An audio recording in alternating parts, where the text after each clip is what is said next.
आखिर क्यों student math और साइंस में सब सब्जेक्ट से अधिक मेहनत करने के बावजूद भी अच्छे मार्क्स नहीं स्कोर कर पाते। इसका कारण क्या है और सलूशन क्या हो सकती है, इस वीडियो में हम इसी के बारे में डिस्कस करेंगे। तो स्वागत है आप सबकी आपके अपने चैनल के पॉइंट्स में। इस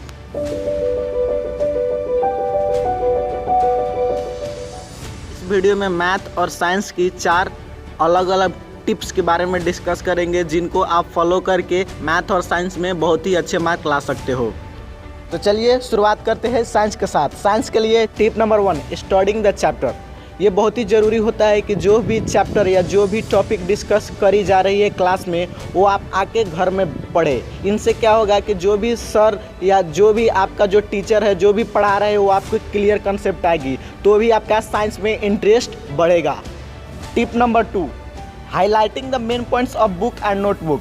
जो भी आप चैप्टर पढ़ रहे हैं या जो भी नोटबुक बनाते हैं, उसमें अगर पढ़ते वक्त जो भी आपका इंपॉर्टेंट या मेन पॉइंट लगे उसको आप हाईलाइट करते चलिए। इससे क्या होगा, जब भी आप बैठने पढ़ोगे तो आपको समझ में आएगा कि मुझे पढ़ना क्या है और आपका इंटरेस्ट भी बनेगा। जैसे एग्जाम के वक्त आप पढ़ने बैठ जाओ, भाई क्या पढ़े कुछ समझ ही नहीं आ रहा है, इतने सारे एक दिन में कैसे कवर करें। तो ये बहुत ज़रूरी हो जाता है, जो आप ये हाईलाइट करेगा आपको समझ में आएगा कि कौन सी पढ़नी है, तो आप सारा सब पढ़ लोगे।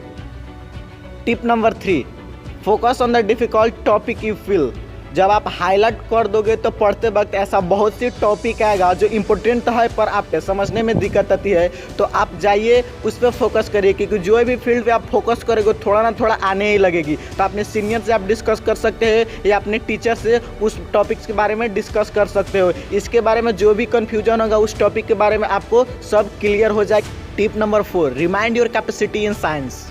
आपको जब पता चलेगा कि मैं साइंस में कहाँ हूँ, किस स्तर पे हूँ, तो ये आपको मोटिवेट करेगा, और जब मोटिवेशन मिलेगी तो आपकी इंटरेस्ट बढ़ेगा साइंस में। आप इस पर टाइम दोगे या पढ़ोगे तो आपकी अच्छी मार्क्स ज़रूर आएगी। तो ये थी कुछ साइंस की टिप्स जिनका आप फॉलो करके साइंस में अच्छी मार्क्स ला सकते हो। दोस्तों अब बात करते हैं मैथ की 4 टिप्स के बारे में। तो tip number 1, know the basic of the chapter. हम सब ने बचपन में क्या पढ़ा है, BODMAS, मतलब सिंप्लीफाई में आपको स्ट्रांग होना है तो ये रूल पता होना चाहिए कि हमको पहले ब्रैकेट सोल्व करना है, उसके बाद डिवाइड, मल्टीप्लाई, ऐड, सब्ट्रैक्ट। इसी तरह कोई भी चैप्टर या कोई भी टॉपिक आसान बनानी हो तो उसकी जो बेसिक है वो आपको पता होना चाहिए। इसीलिए कोई भी चैप्टर पढ़ाई हो रहा है तो उसको बारे में क्या क्या बेसिक है, क्या क्या नॉलेज है, वो आपको पता कर लेनी चाहिए। इससे उसमें आपका इंटरेस्ट भी बढ़ेगा और चैप्टर या टॉपिक आसान भी हो जाएगी। Tip number 2, practice more but in A smart way. मैं कई लोगों को जानता हूँ जो आपको सलाह दे देंगे कि भाई थोड़ा ही पढ़ो पर स्मार्ट वे में पढ़ो। नहीं भाई, ये मैथ है, आपको टाइम देना ही पड़ेगा। हाँ, पर मैं ये भी बताऊंगा कि कई ऐसे विद्यार्थी हैं जो रात दिन लेकर बैठे हुए तो भी मैथ के या रिजल्ट आएंगे उसके पेपर में 0 लिख कर आते हैं और रिजल्ट भी 0 ही आते हैं। इसीलिए आपको स्मार्ट वे में करना होगा। जैसे जो भी आप प्रॉब्लम सोल्व करते हो उसके बारे में जानो, ये कौन सी टॉपिक है या मैंने बेसिक में क्या सीखा था, और उसके उसी वक्त याद कर लो। ऐसा नहीं है भाई ये प्रॉब्लम है और ऐसे ऐसे बनती है, और रट्टा ज़्यादा देर तक टिकेगी नहीं। और मैथ तो एक ऐसा सब्जेक्ट है जिसमें रट्टा मार के आप चलते हो तो थोड़ा भी दिन नहीं टिक पाओगे।